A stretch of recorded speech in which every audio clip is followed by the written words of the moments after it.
Shalom.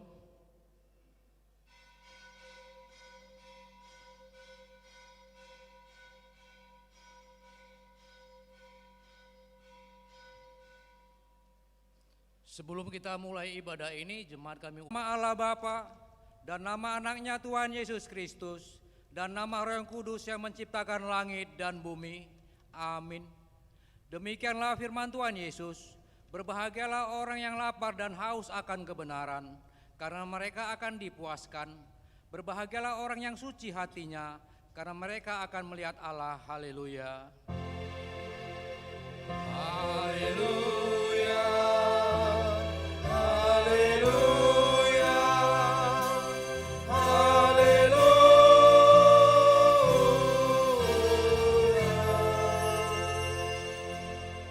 Marilah kita berdoa. Ya Tuhan Allah Bapa kami yang di surga, berikanlah bagi kami roh kedamaian dan kebenaran, supaya kami mengerti kehendak-Mu, dan dengan segenap kekuatan kami dapat melakukan kedamaian dan kebenaran itu oleh anak-Mu Tuhan Yesus Kristus Tuhan kami. Amin. Kita bernyanyi dari Kidung Jemaat.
Hukum Tuhan pada minggu ke-7 setelah Trinitatis hari ini tertulis di Galatia pasal 6 ayat 2. Bertolong-tolonglah menanggung bebanmu, demikianlah kamu memenuhi hukum Kristus.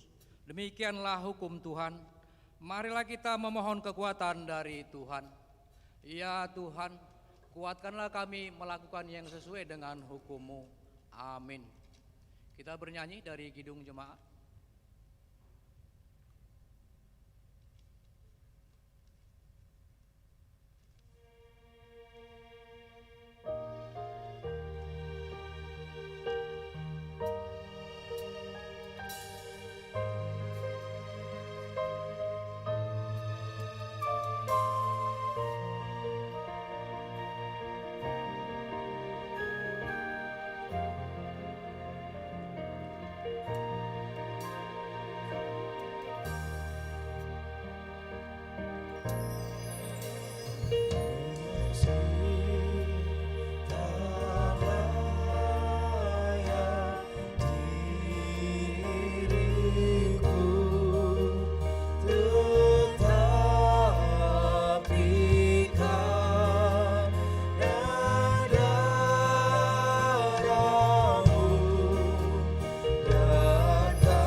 marilah kita merendahkan diri untuk mengaku dosa kita di hadapan Allah. Marilah kita berdoa. Ya Tuhan kami yang Maha Kasih dan Maha Kudus, Bapa kami di dalam Yesus Kristus, setiap kali kami datang ke hadapan-Mu, kami merasa bahwa kasih-Mu sangat kami butuhkan.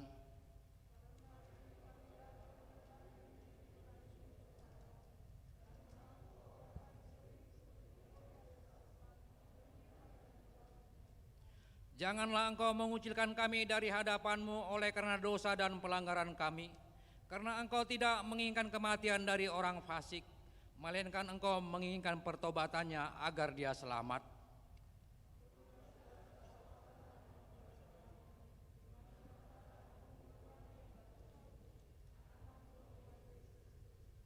Tetapkanlah anugerah-Mu bagi kami dengan perantaraan kesaksian dan kuasa Roh Kudus, supaya kami terhibur dan datang memanggil Engkau, dan agar segala perbuatan dan kelakuan serta pikiran kami menjadi kemuliaan bagi nama-Mu yang kudus itu. Amin. Janji Tuhan akan pengampunan dosa. Karena semua orang telah berbuat dosa dan telah kehilangan kemuliaan Allah, dan oleh karena kasih karunia telah dibenarkan dengan cuma-cuma karena penebusan dalam Kristus Yesus. Kristus Yesus telah ditentukan Allah menjadi jalan perdamaian karena iman dalam darahnya. Kemuliaan bagi Allah di tempat yang maha tinggi. Amin. Kita bernyanyi dari Kidung Pujian.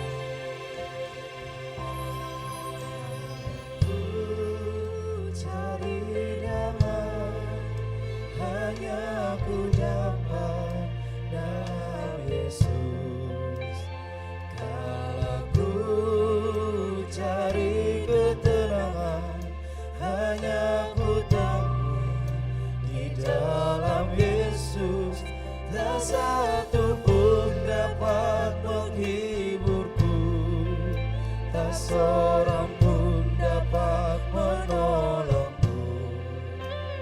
Hanya Yesus jawaban hidupku.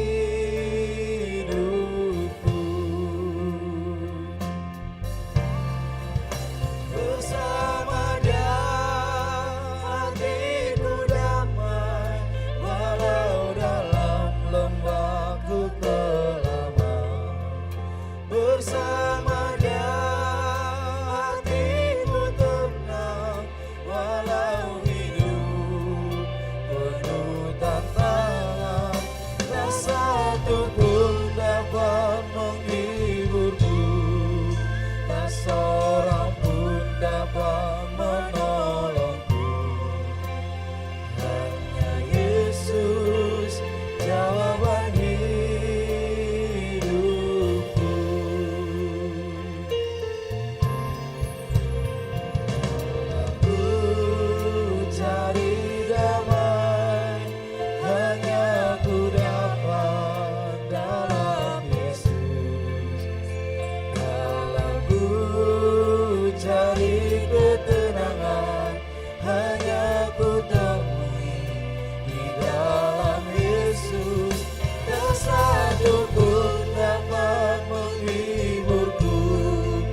Yesus, jawaban hidupku.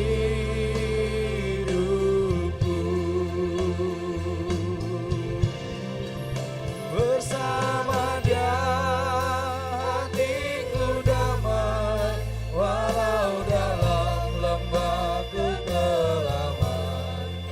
Bersama Dia hatiku tenang, walau hidup penuh tantangan. Tak satu pun dapat menghiburku, tak seorang pun dapat menolongku. Hanya Yesus, jawaban hidupku.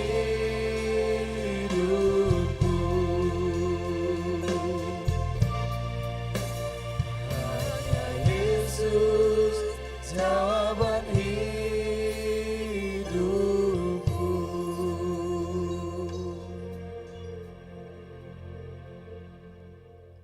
Marilah kita membaca firman Tuhan yang ditetapkan untuk hari ini, yaitu dari Kejadian pasal 32 ayat 13 hingga ayat ke-21. Lalu bermalamlah ia di sana pada malam itu. Kemudian diambilnyalah dari apa yang ada padanya suatu persembahan untuk Esau kakaknya.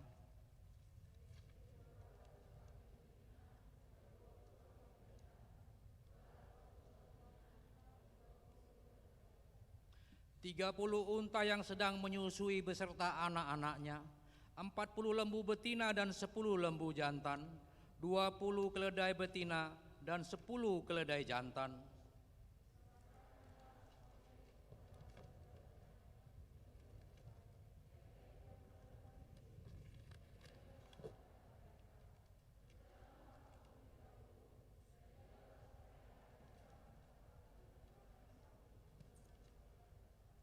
Diperintahkannyalah kepada yang paling di muka, apabila Esau kakakmu bertemu dengan engkau dan bertanya kepadamu, siapakah tuanmu dan kemanakah engkau pergi, dan milik siapakah ternak yang di depanmu itu?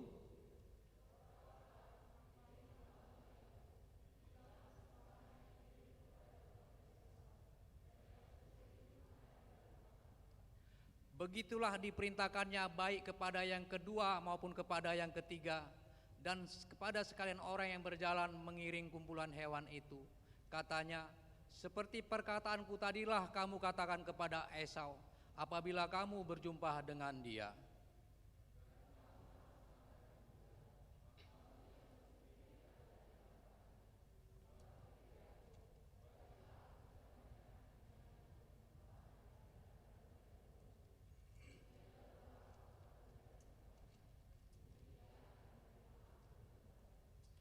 Jadi persembahan itu diantarkan lebih dahulu, tetapi ia sendiri bermalam pada malam itu di tempat perkemahannya.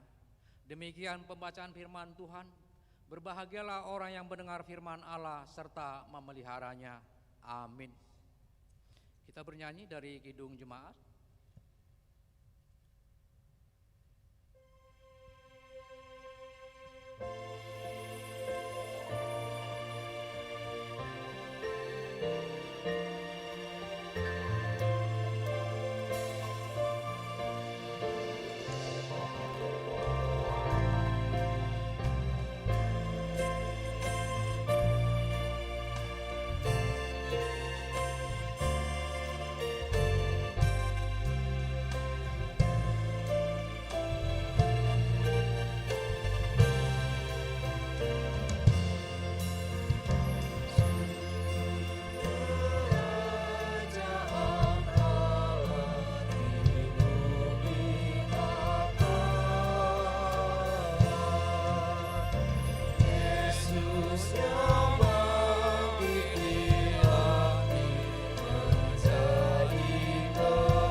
marilah kita bersama-sama mengaku iman kepercayaan kita. Sebagaimana teman-teman seiman di seluruh dunia, kita bersama-sama mengucapkannya. Aku percaya kepada Allah, Bapa yang Maha Kuasa, Khalik langit dan bumi. Aku percaya kepada Yesus Kristus, Anaknya yang tunggal Tuhan kita, yang dikandung daripada Roh Kudus, lahir dari anak darah Maria, yang menderita sengsara di bawah pemerintahan Pontius Pilatus, disalibkan, mati dan dikuburkan, yang turun ke dalam kerajaan maut. Pada hari yang ketiga, bangkit pula dari antara orang mati, naik ke surga, duduk di sebelah kanan Allah, Bapa yang Maha Kuasa. Dari sana akan datang kelak untuk menghakimi orang yang hidup dan yang mati. Aku percaya kepada Roh Kudus dan adanya satu gereja yang kudus, persekutuan orang kudus, pengampunan dosa, kebangkitan daging, dan hidup yang kekal. Amin.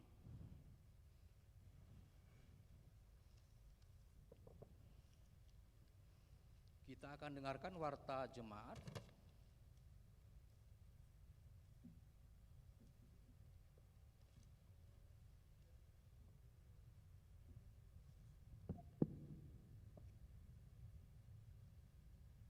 Marilah kita dengarkan warta Jemaat HKBP Pagaran Nauli Minggu 18 Juli 2021.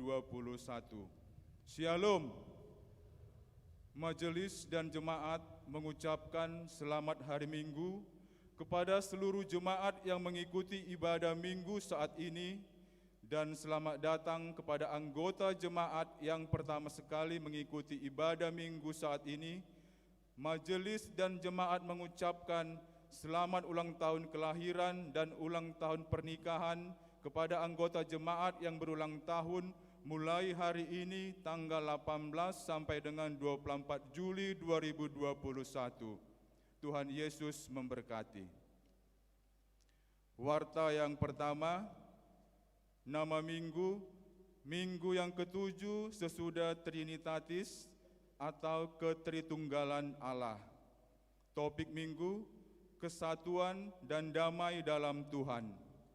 Ibadah sekolah minggu pada hari Minggu 25 Juli 2021, pelayanan ibadah sekolah minggu berjalan seperti biasanya.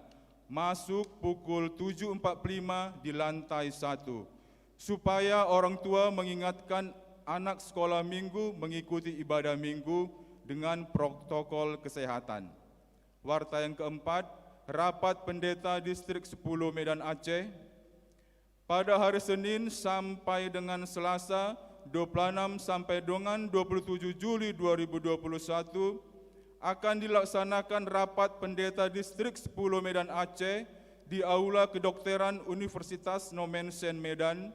Sehubungan dengan itu, Pendeta Haji Siregar STH MM, Pendeta Tony Lumbantoruan STH, dan Pendeta Walter Aritonang akan mengikuti rapat tersebut.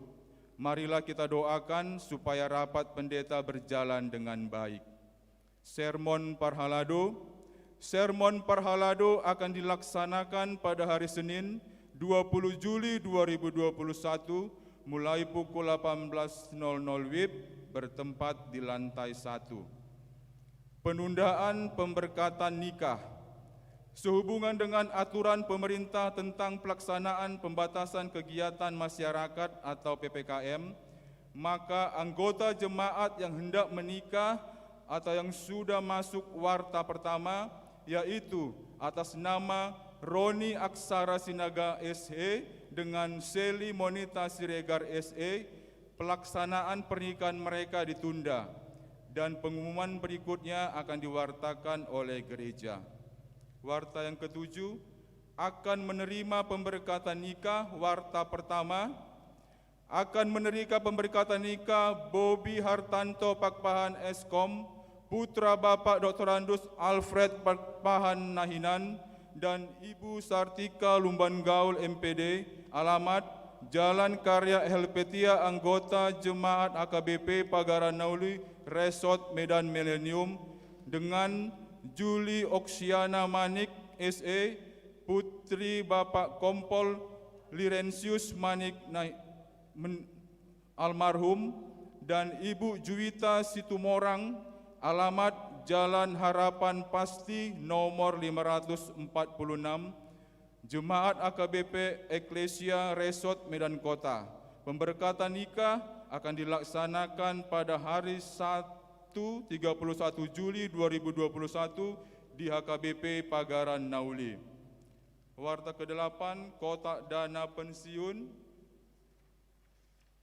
Sesuai dengan surat edaran dari Eporus HKBP tentang dana pensiun HKBP, gereja kita telah menyediakan kotak dana pensiun di pintu masuk gereja. Marilah kita topang dana pensiun HKBP dengan mengisi kotak tersebut sesuai dengan kemampuan kita. Warta yang ke-9, anggota jemaat yang sakit mohon dibawa di dalam doa. Yang pertama, Nyonya Sinaga Borugultom, opname di Rumah Sakit Murni Teguh. Warta yang ke-10 dan sampai dengan ke-13 bisa kita baca pada acara yang kita pegang. Warta keuangan begitu juga bisa kita baca pada acara yang kita pegang. Demikianlah warta jemaat pada minggu ini. Kemuliaan bagi Tuhan dan damai sejahtera bagi gerejanya. Mari kita doakan supaya seluruh pelayanan gereja berjalan dengan baik.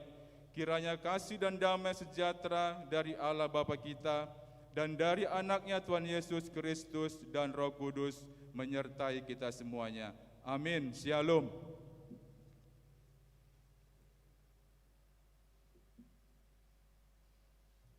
Kita bernyanyi sambil mengumpulkan persembahan yang pertama.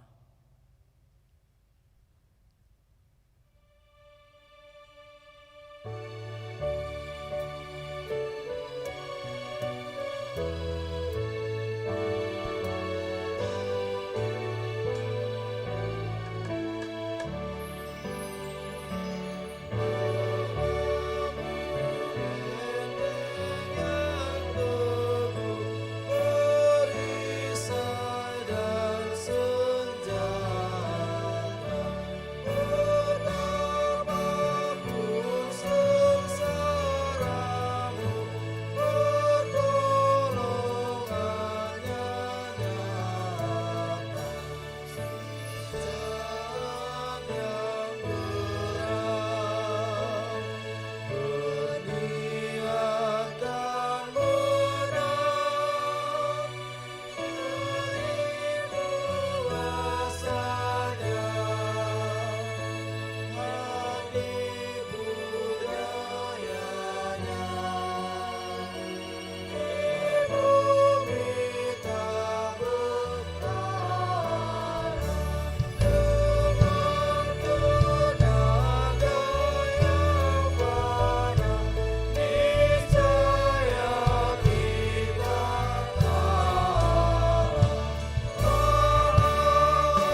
Damai sejahtera Allah yang melampaui segala akal dan pikiran, itulah kiranya yang memelihara hati dan pikiranmu sekalian di dalam Kristus Yesus Tuhan kita. Amin. Saudara-saudara, kami menyapa saudara baik yang mengikuti ibadah ini secara offline dan juga ibadah yang mengikuti secara online. Firman Tuhan yang menyapa kita pada hari ini didasarkan pada Efesus pasal yang kedua, dimulai dari ayat 11 sampai ayat 22. Demikian bunyinya. Karena itu ingatlah bahwa dahulu kamu sebagai orang-orang bukan Yahudi menurut daging, yang disebut orang-orang tak bersunat oleh mereka yang menamakan dirinya sunat, yaitu sunat lahiriah yang dikerjakan oleh tangan manusia.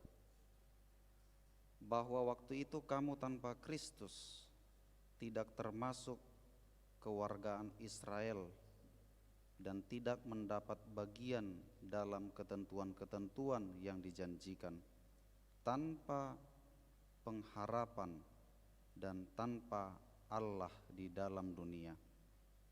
Tetapi sekarang di dalam Kristus Yesus, kamu yang dahulu jauh sudah menjadi dekat oleh darah Kristus. Karena dialah damai sejahtera kita yang telah mempersatukan kedua pihak dan yang telah merubuhkan tembok pemisah, yaitu perseteruan.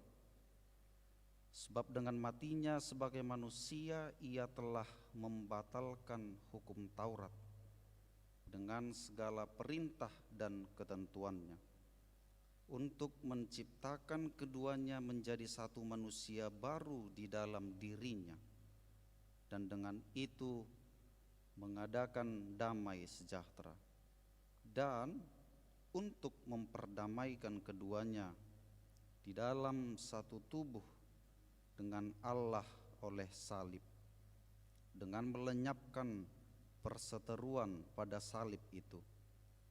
Ia datang dan memberitakan damai sejahtera kepada kamu yang jauh, dan damai sejahtera kepada mereka yang dekat. Karena oleh Dia kita kedua pihak dalam satu roh beroleh jalan masuk kepada Bapa. Demikianlah kamu bukan lagi orang asing dan pendatang, melainkan kawan sewarga dari orang-orang kudus dan anggota-anggota keluarga Allah, yang dibangun di atas dasar para rasul dan para nabi, dengan Kristus Yesus sebagai batu penjuru. Di dalam Dia tumbuh seluruh bangunan, rapi tersusun, menjadi bait Allah yang kudus di dalam Tuhan. Demikian bahwa di dalam Dia kamu juga turut dibangunkan menjadi tempat kediaman Allah di dalam Roh. Demikian pembacaan firman Tuhan bagi kita. Saudara-saudara yang dikasihi Tuhan Yesus, melalui nats ini kita akan melihat bahwa memang sangat sulit mempersatukan orang yang selalu bertahan pada kebenarannya masing-masing. Dan kalau kita melihat, apabila orang hanya selalu melihat kebenarannya masing-masing, dia akan sulit untuk menerima orang yang berada di luar dirinya. Dan kekakuan memahami aturan itu justru membuat pengkotak-kotakan di dalam tatanan sosial. Karena itu, orang yang hanya memandang tradisinya yang benar, atau orang yang hanya melihat adat istiadatnya yang benar, atau bahkan orang yang hanya melihat agamanya yang paling benar, dia sulit melihat kebenaran di dalam agama orang lain. Atau orang yang memang hanya melihat adat dan budayanya yang paling benar, dia akan sulit menghargai adat istiadat orang lain. Itu sebabnya saudara-saudara, praktek-praktek semacam itulah yang dipertontonkan oleh orang Yahudi dan orang Yunani. Sebab Efesus sebagai sebuah kota, di sana memang sudah ada kekristenan, tetapi didominasi oleh kaum Yahudi dan kaum Yunani. Karena hal seperti itu, perbedaan adat istiadat, maka sering sekali justru di dalam agama itu sendiri muncul pertikaian. Saudara-saudara, memang pemisahan itu sangat menyakitkan yang dipertontonkan oleh orang Yahudi pada waktu itu. Misalnya demikian,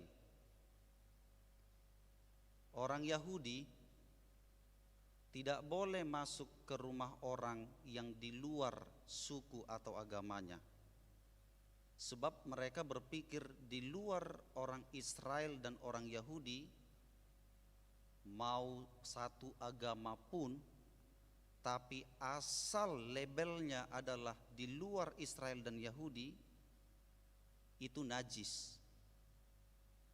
Saya nggak mau tahu apakah kita satu agama atau tidak. Misalnya, yang pasti Anda mau Kristen, setiap di luar orang Batak itu najis. Dan yang paling parahnya, orang Yahudi itu kan pintar-pintar toh, baik secara medis. Tapi yang pasti secara medis, orang Yahudi tidak boleh menolong ibu bersalin di luar Yahudi. Karena kalau mereka menolong itu sama dengan menambah golongan kafir di dunia ini. Jadi lebih bagus ibu bersalin mati dengan bayinya daripada ditolong orang Yahudi. Karena kalau itu ditolong, itu sama dengan bertambahlah kaum kafir di dunia ini. Dan yang paling parah, sekalipun orang Yunani itu sudah sama-sama menjadi Kristen dengan orang-orang Yahudi itu, tetap di dalam bait suci atau di dalam gereja itu ada sekat pemisah. Coba saudara bayangkan, seandainya kita satu gereja begini, lalu di depan ini adalah orang Yahudi, saya pasang tirai, lalu di balik tirai itu kaum perempuan, karena pada waktu itu tidak boleh disatukan laki-laki dengan perempuan duduk bersama-sama. Jadi golongan perempuan, golongan nomor 2, nanti di ujung-ujung pintu itu, biasanya kita kan kalau terlambat datang baru di ujung itu duduk. Mereka mau lebih awal pun datang ke gereja, memang udah disitulah porsinya, di pintu itu. Jadi seandainya kita masuk 8:30, mereka datang jam 7 pun mereka harus duduk di situ. Gak boleh ke depan. Ini golongan-golongan elit semua, hanya orang-orang Yahudi begitu. Bahkan sepintar-pintarnya orang Yunani tidak layak duduk dan diistimewakan di dalam gereja. Tapi sebobrok-bobroknya orang Yahudi, dia harus duduk di depan. Kenapa? Satu label yang membuat mereka sombong. Kami adalah bangsa Allah. Jadi sebobrok apapun perilakunya, setiap melabelkan Israel dan Yahudi, kami adalah bangsa pilihan Allah.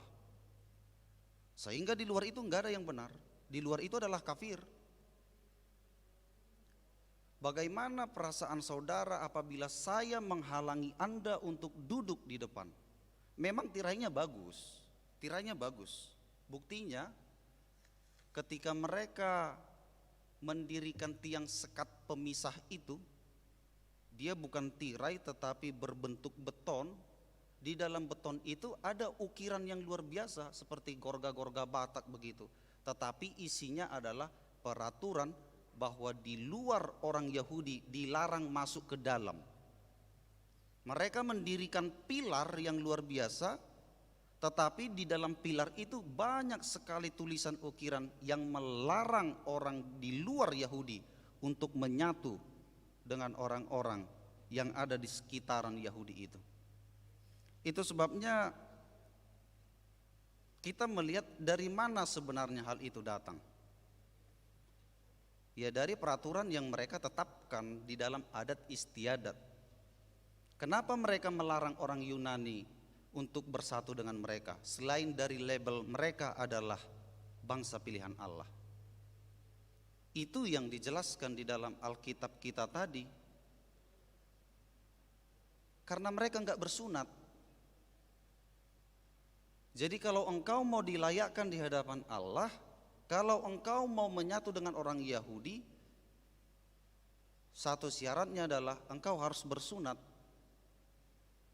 Jadi peraturan-peraturan semacam itulah yang justru menciptakan pengkotak-kotakan. Makanya saudara, ini para mahasiswa orang yang sudah bekerja, saya tadi sudah katakan, hati-hati kalau Anda terlalu kaku memahami aturan, yang terjadi itu bukan kesatuan tapi perpecahan. Apalagi kalau yang kos dia pula dibuat sebagai mentor atau pimpinan kosnya, karena dia benci kepada orang begitu, atau dia pimpinan asramanya begitu. Karena dia nggak suka sentimen kepada teman-temannya, dia lihat sering pulang jam 10 malam padahal dia praktek atau bekerja memang pulangnya jam segitu. Karena dia nggak senang, dia buat siapa yang lewat dari jam 9 gerbang ditutup. Jadinya yang pulang jam 10 tidur di luar kan. Seolah-olah terlihat disiplin, seolah-olah terlihat tegas. Tapi apa yang terjadi? Pecah yang ada di dalam kos itu, pecah yang ada di dalam asrama itu. Itu sebabnya hati-hati juga membuat peraturan.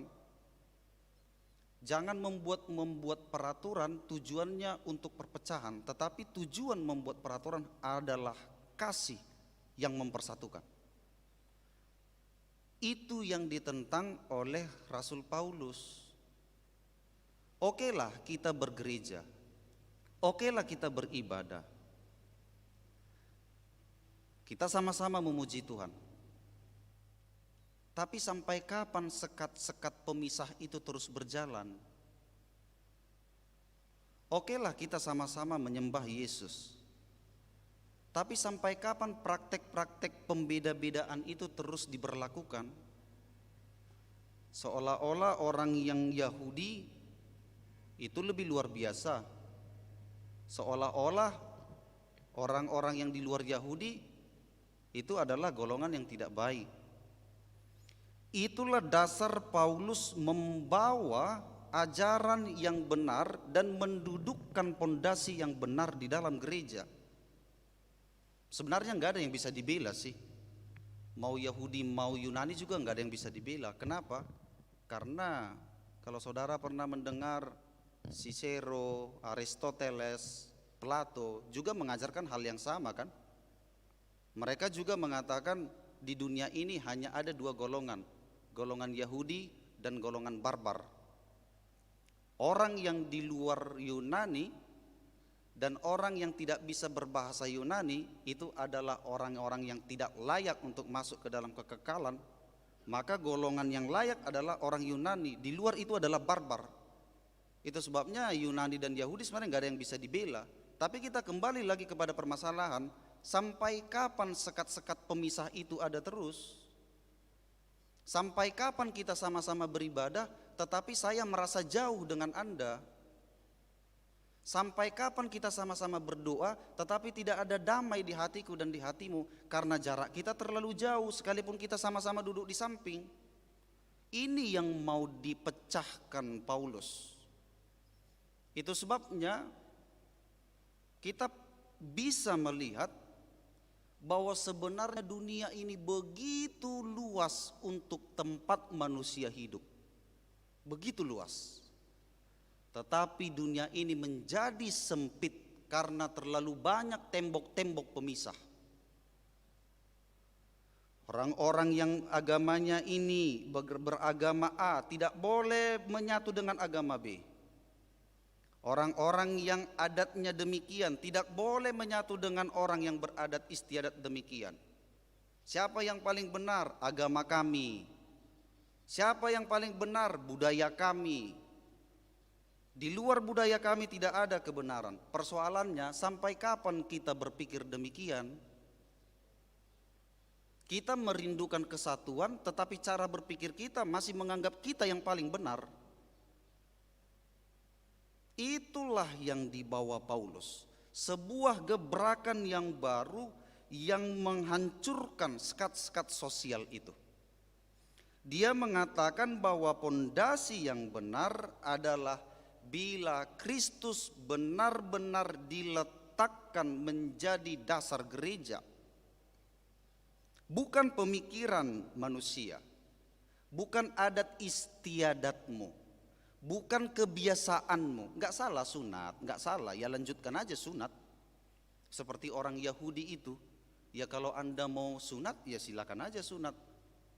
Tapi jangan kamu katakan bahwa orang yang layak di gereja di bait suci itu hanya orang bersunat. Enggak salah mengulosi, enggak salah mengadati. Enggak salah membuat gereja kita HKBP sebagai pendirinya adalah orang-orang Batak Toba. Tapi jangan bilang orang Batak Toba yang jadi lebih layak di gereja ini dibandingkan orang-orang Simalungun, orang-orang Toraja kalau mereka datang ke gereja ini. Ya kalau Anda mau mengulosi, Anda mau menjalankan adat istiadatmu ya enggak soal, ya terserah. Tapi jangan pandang orang lain itu rendah karena dia enggak diulosi. Karena dia enggak menerima adat, udah jelas-jelas dia orang Jawa. Kenapa kamu paksa dia harus jadi orang Batak supaya dia layak di gereja ini? Enggak salah kita menamakan diri bahwa gereja ini didirikan oleh orang-orang Batak Toba. Tapi kamu jangan tertutup bahwa akan ada orang di luar Batak Toba akan datang beribadah sama-sama di gereja ini. Lalu ketika mereka datang ke gereja ini, apakah kamu mau melecehkan mereka? Enggak boleh, semua sama di hadapan Tuhan, semua menerima hak yang sama. Jangan karena soal sunat, jangan karena soal-soal adat istiadat sehingga kita terpecah-pecah padahal kita satu di dalam gereja. Mengapa? Karena sunat itu adalah pekerjaan tangan manusia. Yang terpenting itu adalah sunat lahiriah dan kita menerima itu semua. Sunat lahiriah itulah yang mempersatukan kita. Apa namanya? Ya baptisan itu. Semua orang dari berbagai marga, semua orang dari berbagai budaya yang terpanggil mengikuti Kristus, memberi dirinya dibaptis. Porsi kita sama. Maka sunat sudah diganti dengan baptisan. Sunat sudah diganti dengan anugerah yang diberikan Tuhan Yesus. Itulah dasar kesatuan kita. Itu sebabnya dengan persoalan itu Yesus melalui Paulus ingin mengajarkan apa? Yang kamu dahulu jauh sudah menjadi dekat. Yang tadinya kamu orang asing sudah menjadi orang sebagai sama-sama warga kerajaan Allah. Itu yang harus ada di dalam diri kita. Kalau Yesus sudah membawa kesatuan itu, dan kita mengimaninya, secara langsung kita juga harus berkata kita meneladani apa yang diajarkan Kristus. Kalau Kristus sudah membawa kesatuan di tengah-tengah dunia ini, maka orang yang percaya yang diutus Kristus ke tengah-tengah dunia harus membawa kesatuan itu, bukan membawa perpecahan. Itu sebabnya kemana kita pergi, harusnya kita membangun jembatan, bukan membangun tembok. Lihat itu tembok. Betapa luar biasanya orang membangun tembok di luar dengan kaligrafi, dengan ornamen-ornamen yang luar biasa. Tapi apa? Secantik-cantiknya tembok itu adalah pembatasan diri dari orang dalam dengan orang luar. Tapi bila kita membangun jembatan, kita mengkoneksikan dua wilayah yang tidak menyatu. Kalau dirimu sebagai jembatan di tengah-tengah tatanan sosial, engkau menjadi pengkoneksi antara orang yang bertikai. Kita mengkoneksikan, saudaraku, bukan mengkat. Kita menerima, bukan mereject. Itu sebabnya dimanapun saudara berada, saudara harus menjadi jembatan bagi orang. Be a bridge, not a wall. Jangan menjadi sumber perpecahan di tengah masyarakat. Bagaimana caranya? Bagaimana cara saya supaya bisa saya menjadi jembatan? Bagaimana caranya supaya saya bisa mengkoneksikan dua orang yang bertikai, yang tidak saling kenal, yang jauh menjadi semakin dekat? Ada satu sifat yang perlu kita pegang. Kalau kita ingin menjadi jembatan dan mendamaikan orang-orang yang bertikai, sifat yang paling dasar adalah sifat objektif harus menjadi jati diri Anda. Selama Anda tidak bisa bersikap dan berpikir objektif, Anda akan gagal menjadi pembawa damai. Selama Anda tidak bisa menilai secara objektif, saudara nggak bisa mendamaikan orang-orang yang bertikai. Bagaimana Anda mau mendamaikan orang? Anda aja berpikir subjektif. Kalau Anda mau mendamaikan orang yang bertikai, jumpai dong dua-dua, jangan satu pihak. Kan itu yang dipertontonkan oleh negara-negara yang maju sekarang kan? Bicara kemana-mana, itu satukan itu negara-negara yang bertikai, yang perang di benua ini, di tempat sana begitu. Tapi ketika dia menyuarakan perdamaian itu, dia nggak menjumpai dua negara yang bertikai ini. Dia nggak berbicara kepada dua negara yang bertikai ini. Justru dia berbicara hanya kepada satu negara dan menyerang negara yang lain. Itu subjektif, bukan objektif namanya. Kalau saya bertikai kepada orang lalu Anda datang sebagai jembatan, jangan hanya bicara kepada dia, Anda bicara dong kepada saya. Kalau Anda bicara hanya kepada dia lalu memvonis saya, berarti Anda juga memihak kepada dia. Itu jembatan. Dia tidak mau timpang, tetapi dia mengkoneksikan dua pulau. Dia mengkoneksikan tatanan sosial yang berbeda-beda itu. Itu sebabnya saudara-saudara, itulah yang dipraktekkan Yesus. Lihat, masing-masing orang diputuskan di dalam pengadilan apabila ada bertikai. Apakah itu bisa diterima logika? Bisa. Misalnya kalau saya bertikai kepada orang lain, saya bawa ke hukum. Apakah perkara bisa selesai dengan logika? Bisa. Sebab saya memiliki dokumen-dokumen hukum. Pertanyaannya, setelah diputuskan hakim, sekalipun itu logis dan itu seimbang, apakah saya bisa berdamai dengan orang yang bertikai dengan saya tadi? Belum tentu. Tapi Yesus bukan mempertontonkan seperti orang-orang yang menghukum. Sekalipun orang yang salah, dia menjumpai orang yang salah dan dia menjumpai orang yang benar. Dan Kristus itulah yang mempersatukan. Dia bukan mau menghukum tetapi membawa pengampunan. Dia bukan membela tetapi dia membawa kesadaran.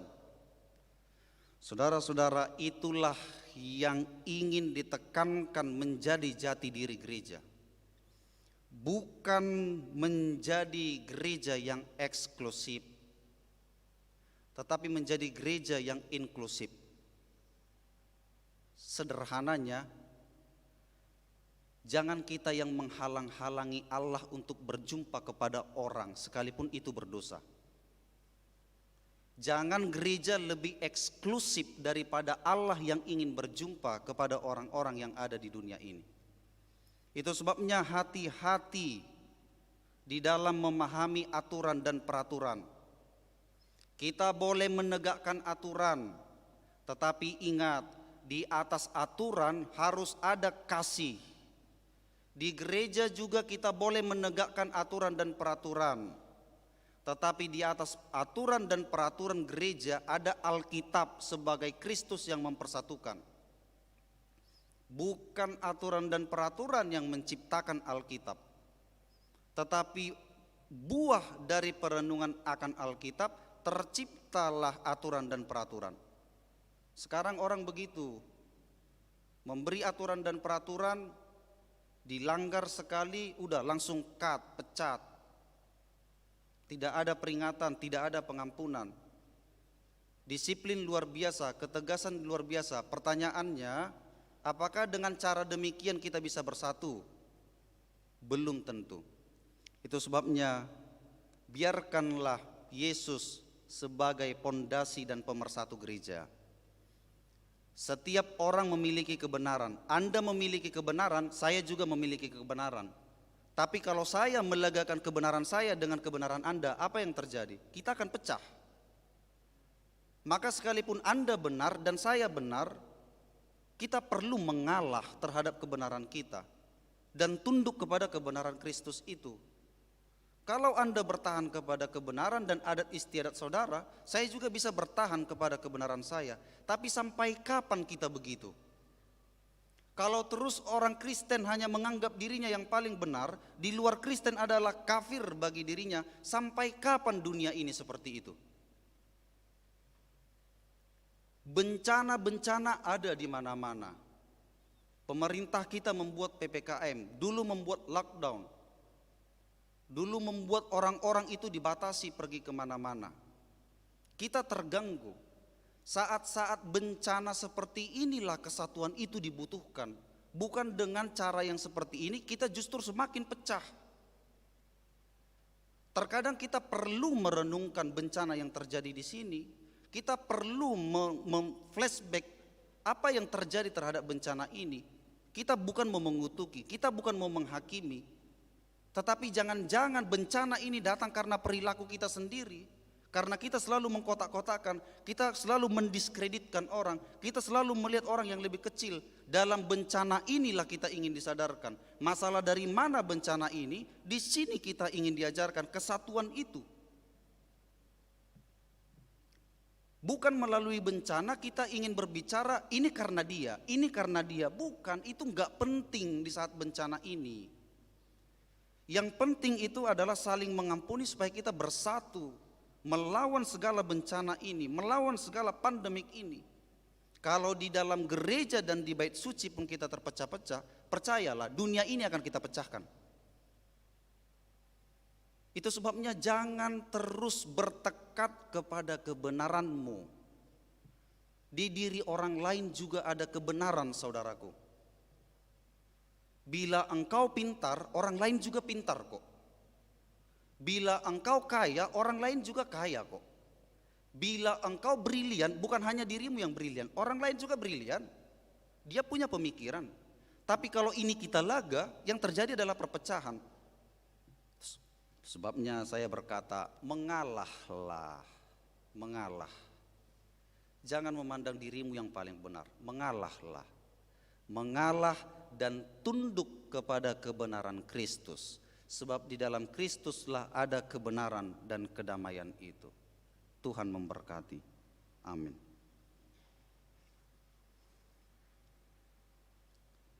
Kami berdoa ya Tuhan, supaya Engkau mempersatukan kami di dalam Kristus. dan gerejamu terbuka bagi semua orang. Dan kami juga sebagai warga gereja tidak memandang diri lebih berjasa daripada orang-orang yang baru berjumpa dengan kami, sehingga kami juga tidak menganggap bahwa diri kami yang paling layak daripada orang lain, yang lebih dikuduskan daripada orang lain. Tetapi masing-masing orang sama-sama menerima hak dan porsinya di hadapan-Mu.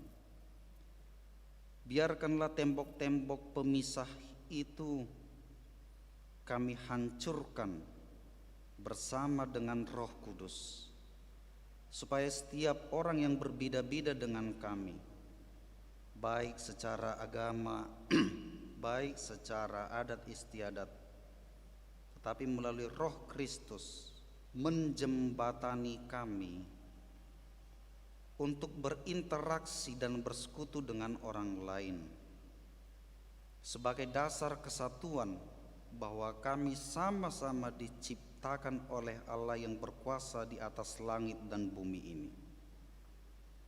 Jangan biarkan kami, ya Allah, menyombongkan diri kami, karena Kristus menjamin kehidupan kami ke surga. Tetapi melalui anugerah yang Kristus berikan kepada kami, kami merindukan kesatuan dengan orang-orang yang di luar gereja, di luar persekutuan kami. Sebab Kristus merindukan kesatuan, bukan perpecahan di tengah-tengah dunia ini. Mendekatkan orang yang jauh, memasukkan menjadi bagian kerajaan Allah orang-orang asing. Demikian hendaknya jati diri kami sebagai warga gereja, agar tidak eksklusif tetapi terbuka kepada orang-orang lain sambil mempertahankan iman kami. Kami berdoa kepada jemaat Tuhan yang masih dalam keadaan sakit, terutama ibu kami Nyonya Sinaga Borugultom, yang sampai saat ini diopname di Rumah Sakit Murni Teguh. Kami berdoa dan memohon kepadamu, ya Allah, sebab Engkaulah sumber dari segala kesembuhan. Engkaulah kiranya yang melawat, Engkaulah kiranya yang memulihkan dan memberi kekuatan kepada ibu kami melawan segala penyakit yang dihadapi beliau. Tuhan kiranya memberikan hikmat kepada para medis yang berjuang untuk menyembuhkan orang-orang yang terpapar penyakit, supaya dengan lawatan tangan-Mu yang kudus mereka beroleh kesembuhan sesuai dengan kehendak-Mu. Kami berdoa kepada pemimpin negara kami, seluruh pemimpin kami di dalam tingkat pemerintahan. Tuhan kiranya memberikan kekuatan dan hikmat kepada mereka untuk mengarahkan kami para rakyatnya, supaya dengan segala hikmat yang Engkau berikan, mereka beroleh kebijaksanaan di dalam mengambil setiap keputusan bagi kelangsungan hidup kami di dalam negara ini dan di dalam dunia ini, ketika kami sama-sama berjuang melawan pandemik ini. Jangan biarkan melalui bencana ini kami justru menyalahkan sesama kami, menganggap ini adalah perilaku orang-orang yang jahat, ini adalah perilaku orang-orang yang tidak sesuai dengan pemikiran kami. Tetapi biarlah melalui bencana ini kami disadarkan, kami semakin menyatukan diri kami di dalam Roh-Mu, berjuang bersama menuju kemenangan yang telah Engkau persiapkan kepada kami. Tuhan kiranya menjaga kedamaian di negara dan di dunia ini. Bila terjadi kerusuhan, perdamaikanlah hati-hati orang yang terus dilanda dengan amarah, ya Bapa. Kami merindukan kedamaian, tetapi tolonglah kami menemukan kesatuan itu dengan menyadarkan diri kami masing-masing, bukan justru menyalahkan orang lain. Kami juga berdoa kepada para medis yang ada di negara ini dan juga yang ada di seluruh dunia ini, yang berjuang menyalurkan vaksin dan menemukan vaksin sebagai imun bagi tubuh kami. Tuhan kiranya mengajari mereka. Tuhan kiranya memberi kekuatan dan kesehatan kepada mereka yang terus berjuang demi sesamanya dan kelangsungan hidup kami secara komunal. Tuhan, tolonglah kami. Tuhan, kasihani kami. Tuhan, tolonglah kami. Dengarlah doa kami, Tuhan. Kiranya Tuhan mendengar, kiranya Tuhan menjawab dan memberikan yang terbaik sesuai dengan karya dan rencana-Mu. Dalam nama Yesus kami berdoa. Amin.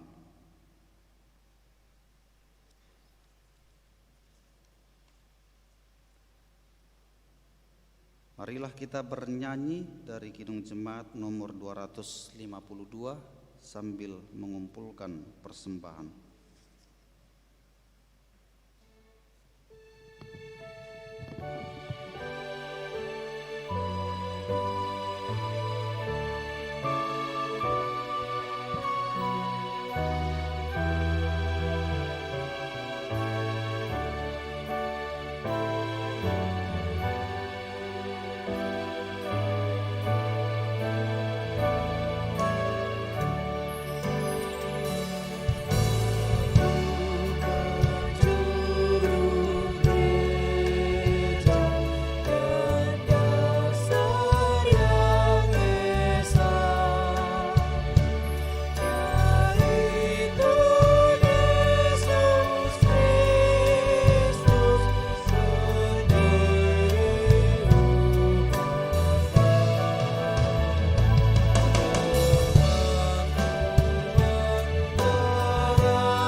Marilah kita berdoa untuk menyerahkan persembahan kepada Tuhan. Ya Allah,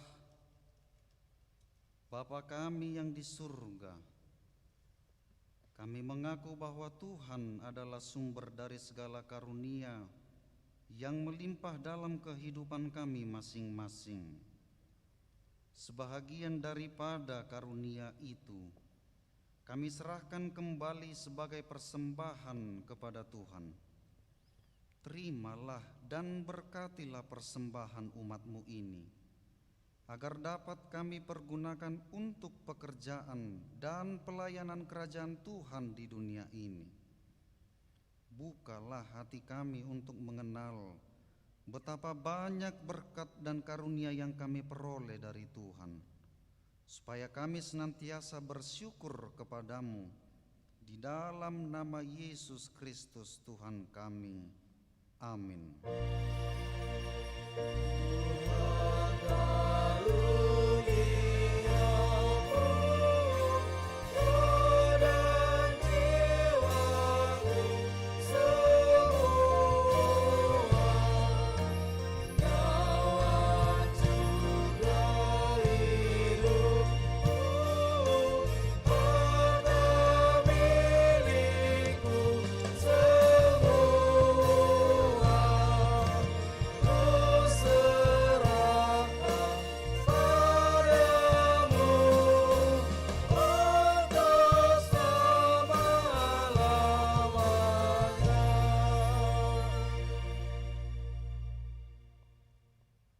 Bapa kami yang di surga, dikuduskanlah namamu. Datanglah kerajaanmu. Jadilah kehendakmu di bumi seperti di surga. Berikanlah kami pada hari ini makanan kami yang secukupnya. Dan ampunilah kami akan kesalahan kami, seperti kami juga telah mengampuni orang yang bersalah kepada kami. Dan janganlah membawa kami ke dalam percobaan, tetapi lepaskanlah kami daripada yang jahat.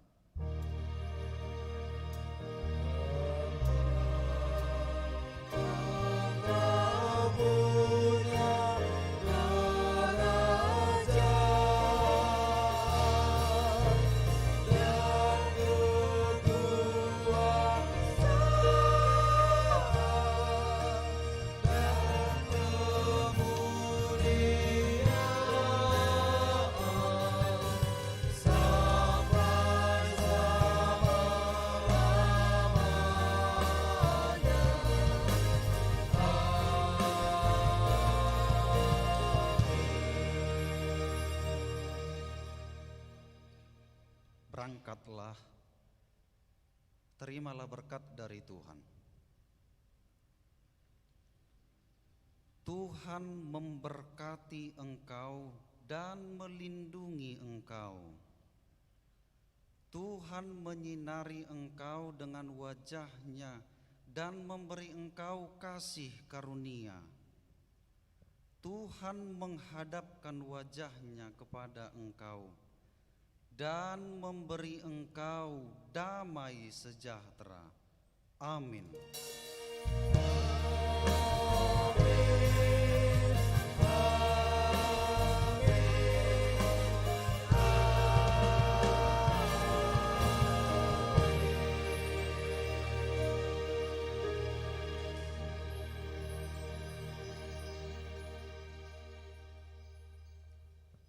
Selamat hari Minggu bagi kita. Tuhan memberkati.